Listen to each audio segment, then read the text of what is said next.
Ask yourself, how often have you seen a music artist or a girl group do hands-on charity work?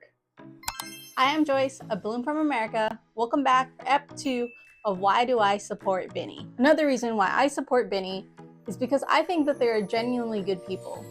They're hard workers that take the time to give back to their communities.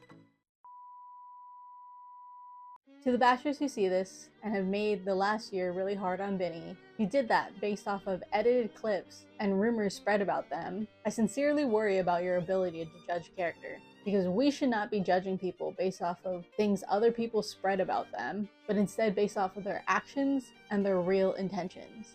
And before you choose to criticize someone, I'd like you to ask yourself, what have I done lately to help others? Do you really have the right to judge? And if you take the time to watch this whole video, you would see that BINI's intentions have always been good. Back to the girls. One thing that's really impressive about them is that they all came from pretty humble beginnings. As a group, they debuted during COVID, which meant they weren't booking any shows.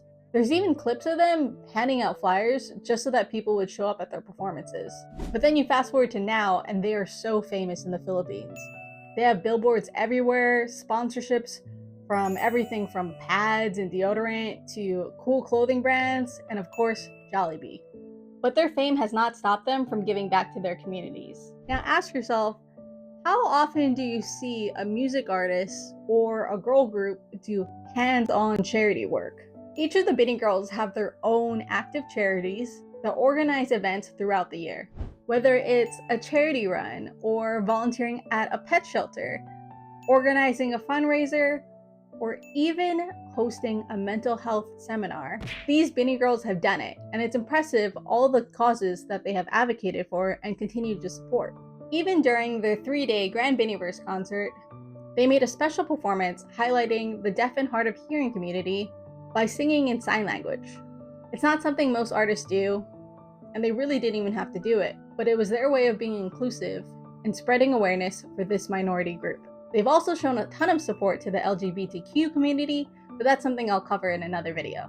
In the last year, Philippines has suffered through several natural disasters, the most recent one being an earthquake in Cebu, which the BINI members quickly activated their charity organizations in order to gather resources and provide relief goods to the affected communities. Aya, especially being from Cebu, traveled directly to a relief warehouse to help support the volunteers. Earlier in the year, BINI participated in a donation drive for Typhoon Christine.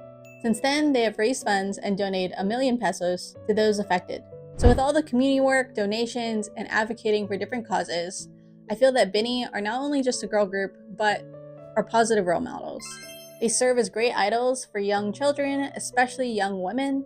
A lot of their music and marketing tends to lean a bit young, and at first that bothered me because it felt like they weren't being as competitive with other girl groups. But I realized that it's something that makes BINI different. They're not trying too hard to be cool or fit in with trends. They stay true to themselves, and they develop a sound and a style that's still appropriate even for young children. I think knowing that they give back so much, they pay close attention to their image, and uphold great values and causes that they support, it just goes to show that they want to be a positive influence in the world. So that's it for episode 2 and Why Do I Stan BINI? Follow for more. See you next time, and as always, thank you, Lord.